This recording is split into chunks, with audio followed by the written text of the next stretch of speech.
দুনিয়ার মানুষ ভালো করে বোঝার চেষ্টা করেন কবরের জিন্দেগি। قال رسول الله صلى الله عليه وسلم الميت في قبره كالغريق المتغوص في الماء। রে নবীর উম্মতিরা, আল্লাহর গোলামেরা মনোযোগ দিয়ে শুনেন, দিলটার কানের সাথে সম্পৃক্ত করে শুনেন, দিলের কানে শুনেন, দিলটা অন্তরটারে একটু নরম করা, চোখ দিয়া পানি ছাড়া একটু কথাগুলি শোনেন। আল্লাহর গোলামেরা, নবীজি বলেন দুনিয়াতে আমরা বসবাস করছি, যে কোনো বিপদে পড়ি, আমরা আত্মীয় স্বজন পাই বা সমাজের কোনো মরল মাতব্বর পাওয়া যায়, অথবা কেস মামলা করলে জজ ম্যাজিস্ট্রেটকে পাওয়া যায়। দুনিয়ার মানুষেরা রে, দুনিয়া ছাড়িয়া যখন কবরের বাসিন্দা হয়ে যাব, কবরের মানুষগুলি কত বড় বিপদী, কেমন বিপদী আল্লাহর হাবিব দৃষ্টান্ত দেন। কাল গরিকিল মুতাওয়াসিস ফিল মা, কবরের মধ্যে যে মানুষ বসবাস করে কেমন অপর কেমন বিপদী। নবীজি বলেন একটা সমুদ্রের মধ্যে একজন মানুষ ডুবে যাওয়া যেভাবে বিপদী, কুল কিনারা নাই, জাহাজ লঞ্চ স্টিমার নাই, উদ্ধার করার মতো ব্যবস্থা নাই, সমুদ্রের মধ্যে হাবুডুবুকে যেমন ভাবে বিপদী, সেই তার মতো বিপদী হলো যারা কবরের মধ্যে বসবাস করে। জোরে বলেন ঠিক কিনা? বাড়ি বাড়ি কর মন রে, এটা তোমার আসল বাড়ি না, আসল বাড়ি হলো তোমার কবরে, একবার মরে বাবুলাই না। দুনিয়ার বাড়ি আসল বাড়ি না, পচা গলা দুর্গন্ধযুক্ত, যে বাড়ি গলে মাটির সাথে মিশে যাবে, কিন্তু কবরের বাড়িটি হলো আসল বাড়ি। জোরে বল ঠিক। মাটি এক জায়গার মাটি অন্য জায়গায় স্থানান্তরিত করে ঘর বাড়ি তৈরি করা হয়, পুকুর খনন করা হয়। মাটি কোনোদিন প্রতিপক্ষ হিসেবে দাঁড়ায় না, কোনদিন অসুবিধা হিসেবে বাধা প্রদান করে না, প্রতিবন্ধক হয় না। দুনিয়ার মানুষের আর মাটির মধ্যে যে নম্রতা আছে, তোমার মধ্যে সেই নম্রতা থাকা চাই। জুড়ে বলেন ঠিক কিনা? এই মানুষটা যখন দাম্ভিকতা করে, অহংকার করে, তখন মেনে নিয়ে যাওয়া যায় না, তা বরদাস্ত করা যায় না, সহনীয় হয় না। মাটি থেকে সৃষ্টি দেখো, মাটির মতো নম্র ভদ্র বিনয়ী থাকতে হবে। এবার যে মানুষের মধ্যে নম্রতা, বিনম্রতা নাই, ভদ্রতা নাই, বিনয়িতা নাই, সে আসলে উপকার হিসেবে মানুষ, প্রকৃত অর্থে মানুষ হতে পারে নাই। ঠিক কিনা? প্রকৃত অর্থে মানুষ হতে পারে না। এই জন্য দুনিয়ার মানুষ, আমি মাটি থেকে সৃষ্টি হয়েছি, আবার মাটিতে যাব, আমার বসবাস হবে মাটির ভিতরে, মাটির অভ্যন্তরে, সেটার নাম হলো কবর। মানুষ কবরে যায় মরণের আগে না পরে। কথা বলেন কোন সময়? মানুষ কবরে বসবাস করি মরণের আগে না পরে, মরণের পরে। দুনিয়ার মানুষ কিন্তু দুনিয়ার হিসাব একটা, পরকালের হিসাবটা, কবরের জগতের হিসাব ভিন্ন। দুনিয়াতে মাটির সাথে যত দুর্ব্যবহার করি, মাটি প্রতিবাদ করবে না, প্রতিপক্ষ হিসেবে দাঁড়াবে না, কোনো কষ্ট দিবে না, আপনার সেবক হিসেবে থাকবে, গোলাম হিসাবে থাকবে। কিন্তু কবরে যেদিন বসবাস করবা, আমার হাত ছাড়া হয়ে যাবে, মাটি তার গোটা জিন্দেগীর প্রতিশোধ গ্রহণ করবে। সুবহানাল্লাহ। কার হুকুমে? আল্লাহর হুকুমে। কার হুকুমে? চিল্লায় বলে আল্লাহর। হে দুনিয়ার মানুষ, হিসাব করে চলো, খুব সাবধান ও সতর্কতার সাথে তোমার জীবন যাপন করো, যাতে করে তুমি কবরের ঘাটিতে, কবরের কাছে লাঞ্ছিত না হও, আটকা না পড়ো, ধরা না পড়ো। যেদিন তোমার বিবি সাথে থাকবে না, পরশজার সন্তান থাকবে না, মা থাকবে না, বাবা থাকবে না, বংশসূত্রে কোনো আত্মীয়তা থাকবে না, টাকা পয়সা জমিদারি কোনো পদবী নেতৃত্ব থাকবে না, মসনদ থাকবে না, সুলতানত থাকবে না। মাটিতে যারা অবস্থান করবে সকলেই হবে অসহায়, সহায় থাকবে না। তাই কবরে যাওয়ার আগে আগে আমার জিন্দেগি ঠিক করে নিতে হবে, যেভাবে আমি কবরে গেলে শান্তি পাই, কবরের আক্রমণ থেকে রক্ষা পাই, ঠিক কিনা? কবরে যাওয়ার আগে, কবরে যাওয়ার পরে ঠিক হওয়া যাবে না। ঠিক হব কখন? আওয়াজ দিয়ে বলে কখন? কবরের বাসিন্দা হওয়ার আগে। এ দুনিয়ার মানুষ, মাটির একটা স্বভাব আছে, সেটা হলো নিজে খেতে চায়, নিজে গ্রহণ করতে চায়, স্বাদ গ্রহণ করতে চায়, দিতে চায় না। দাঁতন্তি কোরাল কোন অস্ত্র যদি মাটির মধ্যে পুঁতায় রাখেন, কিছুদিন পরে দেখবেন জং ধরে গেছে, খেয়ে ফেলছে। জুড়ে বলেন ঠিক কিনা? ওই মাটি দিয়া সৃষ্টি করার কারণে মানুষের মধ্যে একটা রোগ সৃষ্টি হয়েছে, একটা ব্যাধি সৃষ্টি হয়েছে, যেটা ক্যান্সার থেকে ভয়াবহ। যে কারণে মানুষ নিজের যত বড় সম্পদশালী, টাকা পয়সার জমিদার হোক না কেন, সে অন্যের সম্পদ আত্মসাৎ করে খেতে চায়, অন্যের জমিন নিয়ে যেতে চায়, অন্যের টাকা পয়সা নিজে আত্মসাৎ করতে চায়, নিজের নেতৃত্বকে অন্যের উপরে বিস্তার করতে চায়। এই রোগটা দূর করার জন্য আল্লাহ রাব্বুল আলামিন একটা বিধান জারি করেছেন। বিধানটা হলো وَمِمَّا رَزَقْنَاهُمْ يُنْفِقُونَ।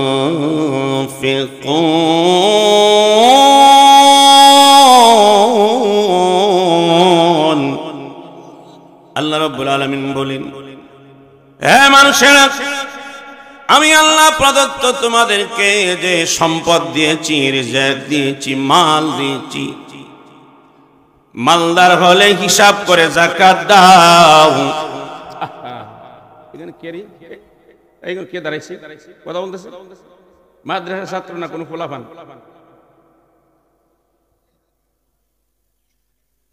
আস্তাগফিরুল্লাহ।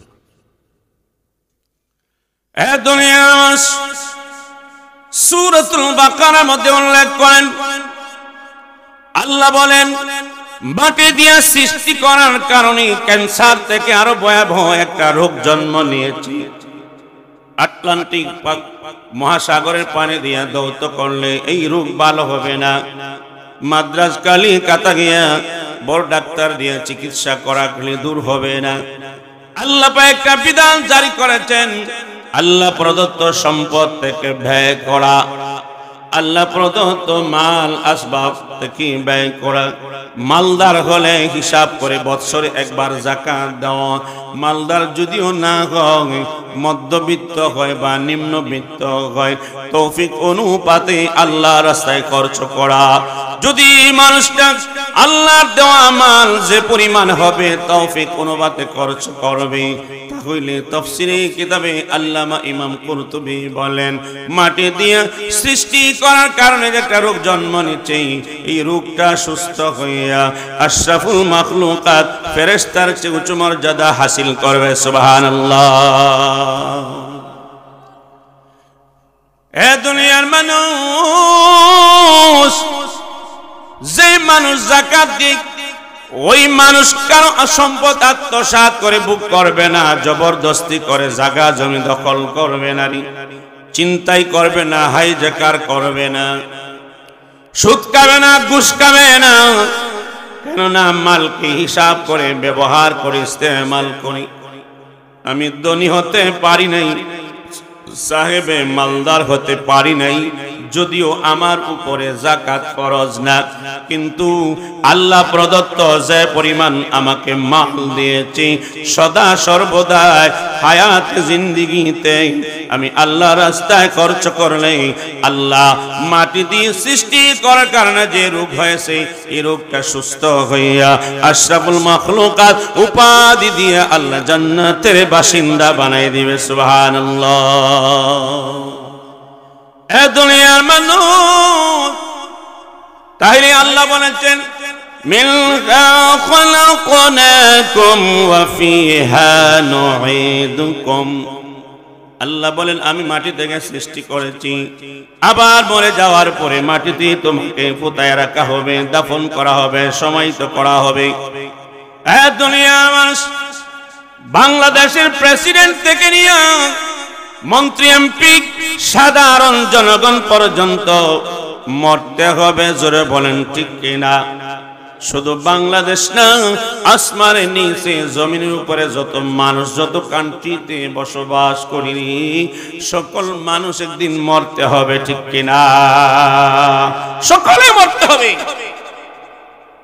এ দুনিয়ার মানুষ, সকল মানুষ মরার পরে তাকে কবরে রাখা হয়। কোন জায়গায় রাখা হয়? মিনহা খালাকনাকুম ওয়া ফিহা নুঈদুকুম। আল্লাহ যে কবরে আপনাকে আমাকে মরার পরে রাখবেন, এটা এই আয়াতের দলিল প্রমাণ। কবরে যেতে হবে, কবর থাকতে হবে, কবরে বসবাস করতে হবে, কবরের জিন্দেগিতে আমাকে সময় ব্যয় করতে হবে। কোন মানুষ থাকবে ভালো হালতে, কোন মানুষ থাকবে খারাপ অবস্থায়, ভালো হালতে অথবা খারাপ অবস্থায়। ভালো অবস্থায় কোন মানুষ কবরে থাকবে? এই জন্য শায়ের বলেন মওকুতুম দূর না সমঝো, মौत है हरदम करीब, कौन होगा यार तेरा गुरु जाने के लिए। हयात को तुम गनीमत समझो, मौत आने के आगे फिर नहीं मुहलत न होगा सर हिलाने के लिए। ए दुनियार मानुष, मौत के मैं तुम्हारा দূরে ঠেলাইয়া দিও না, মौत থেকে দূরে সরিয়া থাকবে না, মौतকে ভুলে যাও না। যদিও ভুলে যাও, ঘুমের ঘরে থাকো, বাক্সের ভিতরে থাকো, সিন্ধুকের ভিতরে থাকো, সীসা ডালা প্রাচীরের ভিতরে থাকো, ফ্রান্স, লন্ডন, আমেরিকা থাকো, সমুদ্রের নিচে থাকো, পাথরের ভিতরে থাকো, নির্দিষ্ট সময় যখনই হবে মরণ গ্রহণ করতে হবে। শ্রবণ ঠিক কিনা?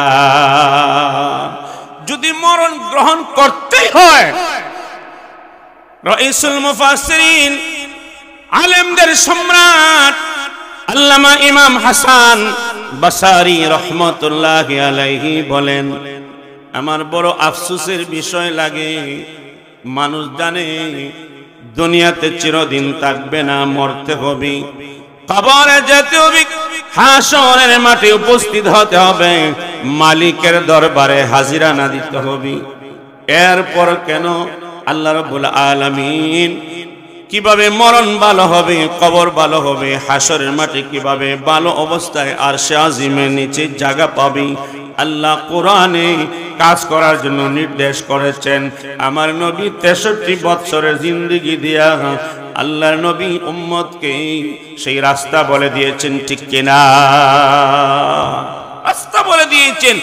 এরপরও আল্লাহর ওলি বলে মানুষ মরণকে ভুলে যায়, কবরের কথা বলে যায়, আল্লাহর গোলামি বাদ দিয়া গুনাহের কাজে লিপ্ত হইয়া যায়। বলেন নাউজুবিল্লাহ। হে দুনিয়ার মানুষ, এই জন্য সবচেয়ে বড় আকলমন্দ মানুষ হলো قال رسول الله صلى الله عليه وسلم الكيس من دان نفسه وعمل لما بعد الموت। হাবিবে কিবরিয়া রাহমাতুল লিল আলামিন বলেন সবচেয়ে বড় জ্ঞানী গুণী মানুষ হলো আকলমন্দ সফল মানুষ হলো ওই ব্যক্তি যারা নিজেকে গুনাহের কাছ থেকে বাঁচিয়ে রাখে আর মরণের পরের জিন্দেগির জন্য নেক আমল করে, তারাই হলো সবচেয়ে বড় আকলমন্দ মানুষ। সুবহানাল্লাহ। অতএব বোঝা যায় যে মানুষ গুনার মধ্যে লিপ্ত থাকে, গুনাহের কাজ করতে থাকে, নামাজ পড়ে না, নামাজ তরক করে, রোজার সময় রোজা রাখে না, রোজা ছেড়ে দেয়, হজ ফরজ জীবনে হজ করে নাই, যাকাত বছরে একবার ফরজ করা হয়েছে যাকাত দেয় না। বোঝা গেল এই মানুষটা আকলমন্দ হতে পারে না, নিকৃষ্ট মানুষ, জঘন্যতম মানুষ, নিমক হারাম বিফল মানুষ, সবচেয়ে বড় ক্ষতিগ্রস্ত বেকুফ। জোরে বলেন ঠিক কিনা? দুনিয়ার মানুষ মাহফিলের আয়োজন করে, মাদ্রাসা প্রতিষ্ঠা করে, দাওয়াতি তাবলীগের মাধ্যমে পীর বুজুর্গরা, ওলামা হযরত হাতে ধরে পায়ে ধরে মানুষকে বুঝায়, বাবারে নামাজ বাদ দিও না, নামাজ পড়ো, রোজার সময় রোজা রাখো, গুনাহের কাজ করো না, গুনাহের কাজ করো না, নেক কাজ করতে থাকো। কেননা আল্লাহর ওলিরা হলেন সবচেয়ে বড় আকলমন্দ মানুষ।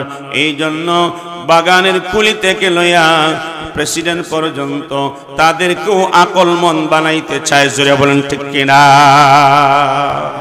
তাদেরকেও আকলমন্দ বানাইতে চায়। এটা সহানুভূতি, সহমর্মিতা, একে অন্যের প্রতি দরদ, নিজেকে জলাঞ্জলি দিয়া অন্য মুসলমান ভাইকে আল্লাহওয়ালা বানাইতে চায়। জোরে বলেন ঠিক কিনা? হে দুনিয়ার মানুষ, ওয়াল আজিজু মান ইত্তাবা নাফসাহু হাওয়াহা ওয়া তামান্না আলাল্লাহ। নিকৃষ্ট মানুষ হলো, বিফল মানুষ হলো, মূর্খ মানুষ হলো, নির্বোধ মানুষ হলো, নির্বোধ মানুষ হলো, বেকুফ মানুষ হলো, যারা মন চায় জিন্দেগি চালায়, খাহিসাত মতো জীবনকে পরিচালনা করে, নফসের কথা মতো চলে, চোখের ইশারায় চলে, জবানের ইশারায় চলে, পেটের ইশারায় চলে, সুদ ঘুষ বুঝে না, হালাল হারাম বাছাই করে না। আল্লাহর নবী বলেন সে তার নফসের গোলাম হয়ে জীবন পরিচালনা করে, খাহিসাতে জিন্দেগি, মন চায় জিন্দেগি পরিচালনা করে, আবার দাবি করে আল্লাহ আমাদেরকে মাফ করবেন, আল্লাহ তো রহমান আর রহিম। নবী বলেন না না রে উম্মত, তোর মতো বেকুফ, তোর মতো নিকৃষ্ট এই জমিনে আল্লাহ তৈরি করে নাই। নাউজুবিল্লাহ। এই জন্য নবীর উম্মতেরা ভালো করে বুঝেন, আল্লাহ রাব্বুল আলামিন এক আয়াতে বলেন, কাইফা তাকফুরুনা বিল্লাহি ওয়া কুনতুম আমওয়াতা ফাআহইয়াকুম সুম্মা ইউমীতুকুম সুম্মা ইলাইহি তুরজাউন।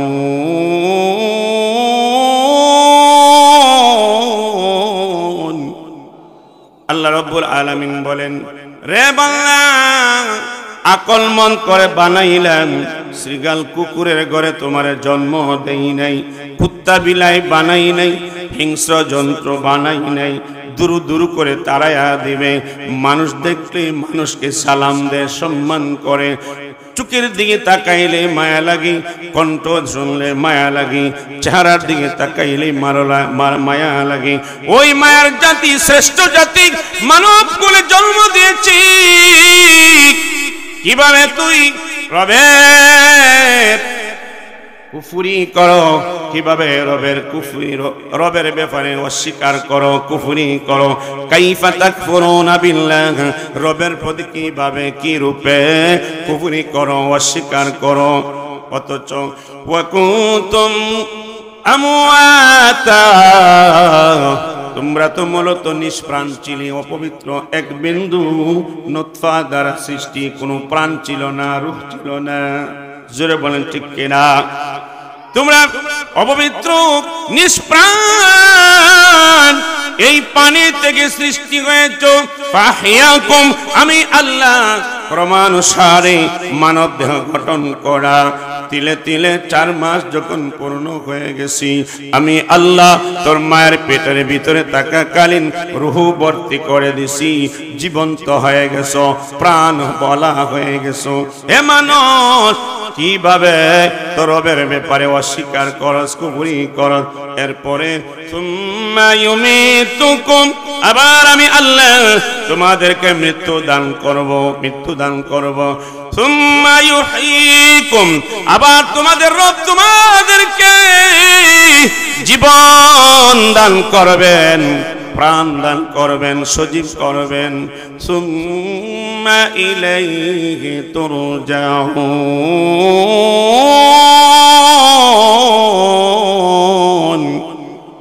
অতঃপর আল্লাহর কাছে, রবের কাছে তোমরা প্রত্যাবর্তিত হবে। তোর রবের কাছে যাবে, তোর মালিকের কাছে যাবে। আমরা যাব না আল্লাহর কাছে? হ্যাঁ দুনিয়ার মানুষ, তাইলে কিভাবে আমরা অস্বীকার করি? কিভাবে নামাজ পড়ি না, কিভাবে দুর্নীতি করে, জুলুমবাজি করে, কিভাবে গুনাহের কাজে লিপ্ত হইয়া যাই? দুনিয়ার মানুষে, তোমার মরণের পরে এমন একটা জায়গায় তুমি থাকবে, সেই জায়গার নাম হলো কবর, সেই জায়গার নাম হলো কবর, সেই জায়গার নাম হলো কবর।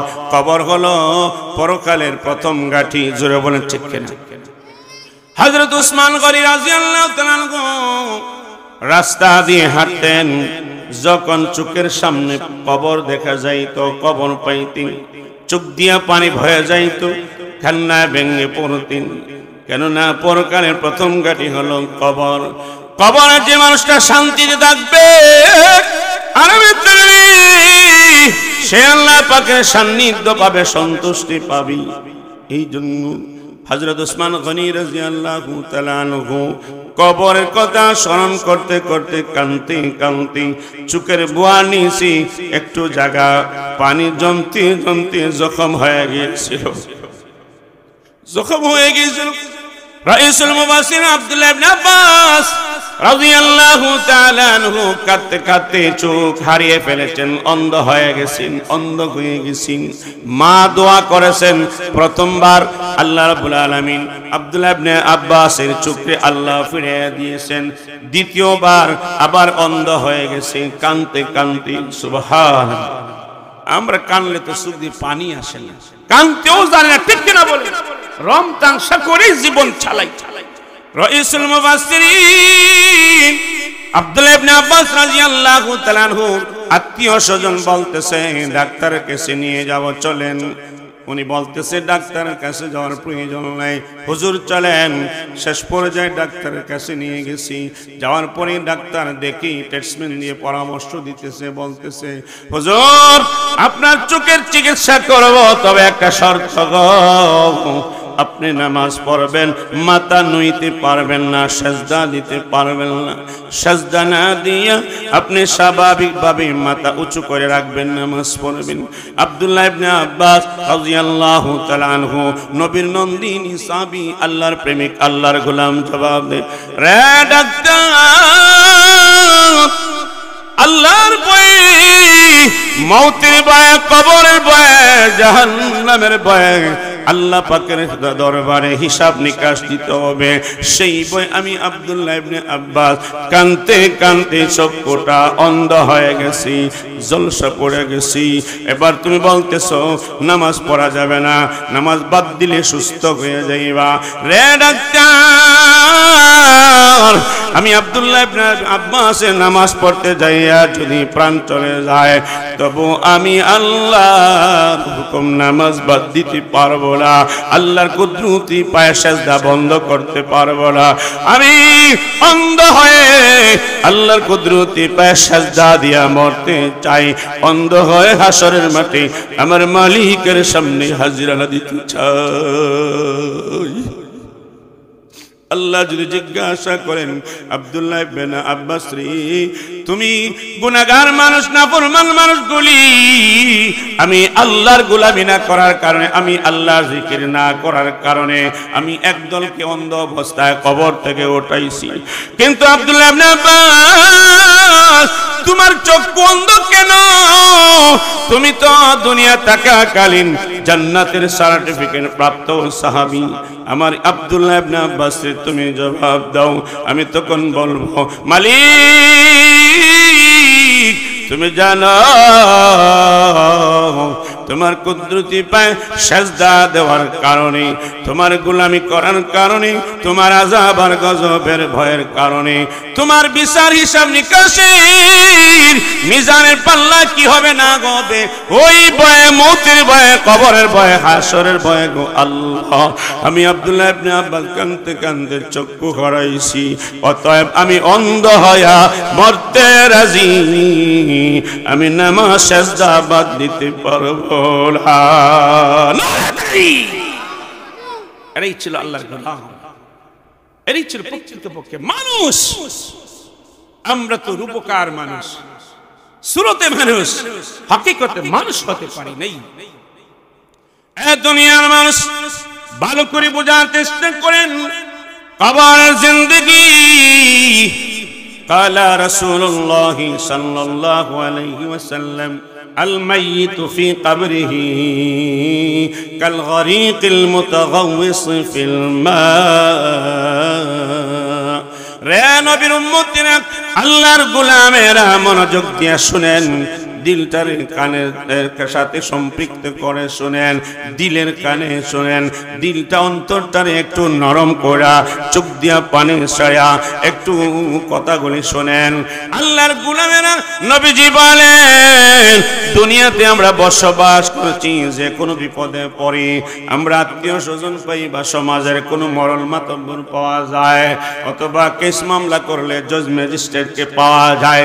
দুনিয়ার মানুষেরা রে, দুনিয়া ছাড়িয়া যখন কবরের বাসিন্দা হয়ে যাব, কবরের মানুষগুলি কত বড় বিপদী, কেমন বিপদী আল্লাহর হাবিব দৃষ্টান্ত দেন। কাল গরিকিল মুতাগাওয়িস ফিল মা, কবরের মধ্যে যে মানুষ বসবাস করে কেমন অপর কেমন বিপদী, নবীজি বলেন একটা সমুদ্রের মধ্যে একজন মানুষ ডুবে যাওয়া যেভাবে বিপদী, কুল কিনারা নাই, জাহাজ লঞ্চ স্টিমার নাই, উদ্ধার করার মতো ব্যবস্থা নাই, সমুদ্রের মধ্যে হাবুডুবুকে যেমন ভাবে বিপদী, সেই তার মতো বিপদী হলো যারা কবরের মধ্যে বসবাস করে। জোরে বলেন ঠিক কিনা? বাড়ি বাড়ি কর মন রে, এটা তোমার আসল বাড়ি না, আসল বাড়ি হলো তোমার কবরে, একবার মন রে বাবুলাই না। দুনিয়ার বাড়ি আসল বাড়ি না, পচা গলা দুর্গন্ধযুক্ত, যে বাড়ি গলে মাটির সাথে মিশে যাবে, কিন্তু কবরের বাড়িটি হলো আসল বাড়ি। জোরে বল ঠিক। হ্যাঁ দুনিয়ার মানুষ, ভালো করে বোঝার চেষ্টা করি। আল্লাহর নবী এক হাদিসে বলেন, আল কবর রাউযাতুম মির রিয়াযিল জান্নাহ, কবর হলো জান্নাতের উদ্যান সমূহ মধ্য থেকে একটা উদ্যান, বাগান সমূহ থেকে একটা বাগান। একদল মানুষের জন্য কবর, আও হুফরাতুম মিন হুফারিন নার, আরেকদল মানুষের জন্য জাহান্নামের গর্ত সমূহ থেকে একটা গর্ত। নাউযুবিল্লাহ। কারো জন্য জান্নাত কবর, কারো জন্য জান্নাত, আবার কারো জন্য জাহান্নামের গর্ত। হে মুসলমান, ভালো করে বোঝার চেষ্টা করেন। এই জন্য যারা নেককার হবি, কাফন পরাইয়া জানাজা পরাইয়া কবরের দিকে যখন নিয়ে যাওয়া হবে, তখন যদি নাফরমান হয় তখন বলতে থাকবে, আমার আত্মীয় স্বজনেরা তোমরা কই লইয়া যাও, কোন দিকে নিয়ে রওনা হয়েছ? এটা তো নিরাপদের জায়গা না। আমি দুনিয়াতে কবরে নিরাপদ থাকার জন্য কোনো কিছু সামানা কবরে পাঠাই নাই। আমাকে নিয়ে যেও না, আমাকে কবরে নিয়ে যেও না। ইয়াসমাউ সাউতাহা কুল্লু শাইইন লাল ইনসান। নবীজি বলেন তার এই চিৎকার, তার এই আর্তনাদ পৃথিবীর সকল মাখলুকাতে শুনবে, মানুষ ব্যতীত শুধু মানুষ শুনবে না। লাউ সামিআল ইনসানু লাসাইকা। নবীজি বলেন যদি এই মাইয়িতের এই বিপদগ্রস্ত অবস্থায় কবর নিও না, কবর আমার জন্য নিরাপদের জায়গা না, আমার কবর নিয়ে তোমরা সমাধিত করো না, সেখানে আমি শান্তি পাবো না। বিকট চিৎকার দিই পৃথিবীর সকল মাখলুকাত শুনে, মানুষ ব্যতীত। নবীজি বলেন মানুষকে কেন আল্লাহ শোনার যোগ্যতা দিলেন না? মানুষ যদি জানতো দুইটা অর্থ হয়ে যেত, হয়তো আল্লাহর গায়েব যায় না যাইত, কিন্তু গায়েব জানিয়া ইমান আনা হয় না, ওই জন্য অদৃশ্য রাখতে চায়। 2 নম্বর হলো এমন বিকট চিৎকার করবে মাইয়িত, যেই চিৎকার মানুষ লোকেরা বরদাস্ত করতে পারবে না, হার্ট ফেল করে করে চিৎকার দিতে দিতে মারা যাবে। ও দুনিয়ার মানুষ, আর যদি নেককার হয় তখন মানুষটা বলবে কাদ্দিমনি কাদ্দিমনি। আমার আত্মীয় স্বজনরা রে, তোমরা গোসল করতে কেন দেরি করো? কাপড় পরাইতে কেন দেরি করো? জানাজা দিতে কেন দেরি করো? তাড়াতাড়ি কবরে নিয়ে যাও, কবর আমার সাথে ভালো ব্যবহার করবে, কবর আমার সাথে ভালো ব্যবহার করবে। আমার জন্য কবর নিরাপদের জায়গা, আমি শান্তিতে সেখানে বসবাস করব। অতএব তোমরা দেরি করো না, আমাকে তাড়াতাড়ি নিয়ে যাও। চিৎকার দিয়া বলেন সুবহানাল্লাহ। আমার বন্ধুরা, মানুষ যদি গুনাহগার হয়, নাফরমান হয়, কবরে রাখা হয়, কবরে রাখার পরে 3টা প্রশ্ন করা হবে। মার রব্বুকা, তোমার রব কি? ওয়া মা দীনুকা, তোমার ধর্ম কি? ওয়া মা হাযার রাজুল আল্লাযী বুইসা ফীকুম, ওই ব্যক্তিকে, যে ব্যক্তিকে তোমাদের কাছে পাঠানো হয়েছিল। 3টা প্রশ্ন করা হবে। অর্থাৎ তোমার রব কি, তোমার দিন কি, তোমার রাসূল কে, তোমার রাসূলের নাম কি? হে দুনিয়ার মানুষ, এই জবাব যদি নাফরমান, আল্লাহ বলবেন আনকাযাবাদি, নাফরমান মিথ্যা বলেছে। সব জানতো কিন্তু মানতো না, সব জানতো কিন্তু মানতো না, মানার চেষ্টা করতো না, মানার চেষ্টা করতো না। তার রবকে, রবের সাথে সম্পর্ক দুনিয়াতে করে নাই। সময় কাটাইছে দোকানপাটে, দুনিয়ার দান্দায়, ব্যবসা বাণিজ্যে, দুনিয়ার বুক বিলাসে, নফস শয়তানের দোকায় পড়ে জীবন কাটাইছে। সে মিথ্যাবাদী, সে নাফরমান। আল্লাহ রাব্বুল আলামিন ফায়ুনাদি মুনাদিম মিনাস সামা,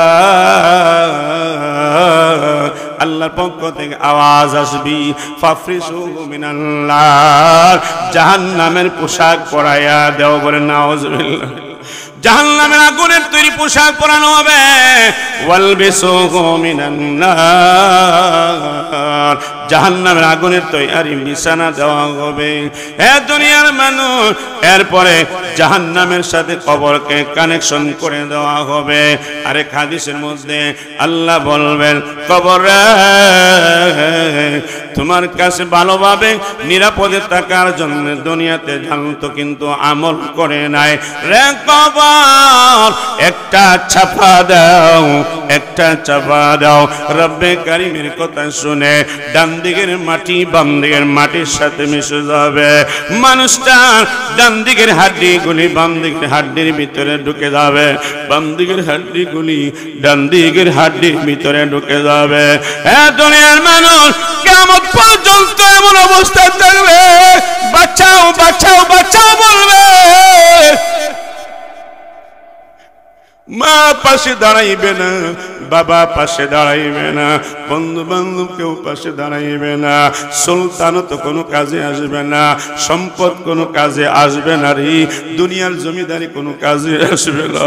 বাঁচাও বাঁচাও বাঁচাও বাঁচাও। হাজার হাজার বৎসর কবরে চাপা খেতে খেতে কিয়ামত হয়ে যাবে, নাউজুবিল্লাহ।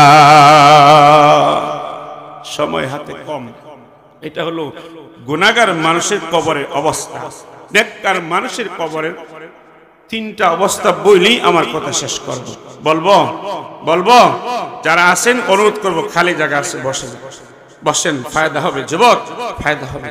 তোমার মতো কত যুবক কবরের বাসিন্দা হয়ে গেছে, কত যুবক মোবাইল চালাইতো, ফুটবল খেলার মাটি ফুটবল খেলাইতো, কিন্তু ভাই তোমার মতো কত যুবক কবরের বাসিন্দা হয়ে গেছে। দুনিয়ার মানুষ একজন আল্লাহর গোলাম দুনিয়ার জমিনে সকাল সন্ধ্যা দুপুরে রাত্র দিনে কোরআন শরীফ তিলাওয়াত করত, কোরআন শরীফ তিলাওয়াত করত, কোরআন শরীফ তিলাওয়াত করত। মরে যাওয়ার পরে বক্ষ এবং কাফনের মাঝখানে ওই কোরআন তাকে আওয়াজ দিবে। যখন বিবি থেকে পৃথক করা হবে, ভাই বন্ধু থেকে পৃথক করা হবে, মা খালাকে ঘরের মধ্যে রেখে যাইবে, ভাই বন্ধুরা আত্মীয় স্বজনরা কবরের কিনার পর্যন্ত নিয়ে যাবে। অনেক মানুষ আলাদা হয়ে যাবে, কেবলমাত্র দুই একজন কবরের পাশে থাকবে। জোরে বলেন ঠিক কিনা? লাশটা কবরে রাখার জন্য দুই একজন কবরে থাকবে। শুয়াইয়া কবরে বিসমিল্লাহি ওয়া আলা মিল্লাতি রাসূলিল্লাহ এই দোয়া পড়ে কবরে রাখবে।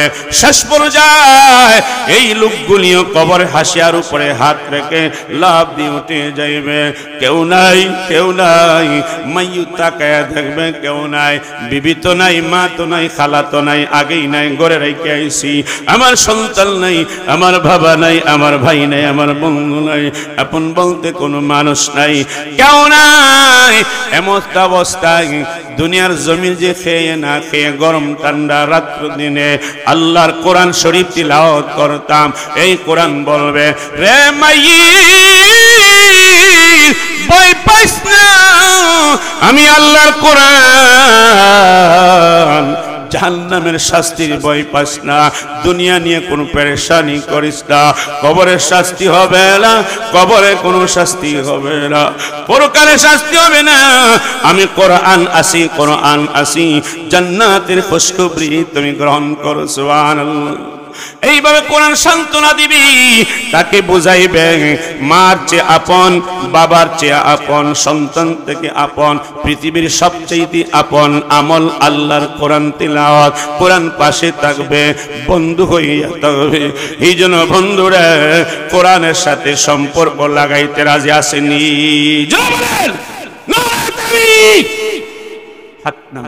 আমার বন্ধুরা কবর রাখার পরে আত্মীয় স্বজনেরা বাঁশ দিয়া, শ্বাস দিয়া, মাটি দিয়া ঘুরে যখন চলে আসবে, সময় মতো দুইজন ফেরেশতা আসবে প্রশ্ন করার জন্য।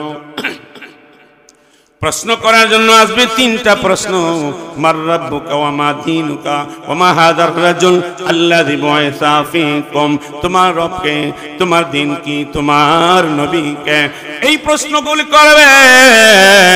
এই তিনটা প্রশ্ন করার জন্য দুইজন ফেরেশতা কবরের মধ্যে আসবে।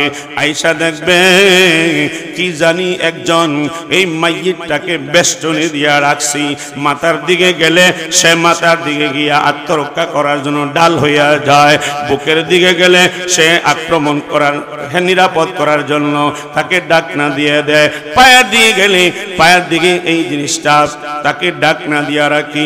কেন তুমি, আমরা হলাম ফেরেশতা, আল্লাহ পক্ষ থেকে আসি প্রশ্ন করার জন্য, তিনটা প্রশ্ন ইন্টারভিউ নেওয়ার জন্য।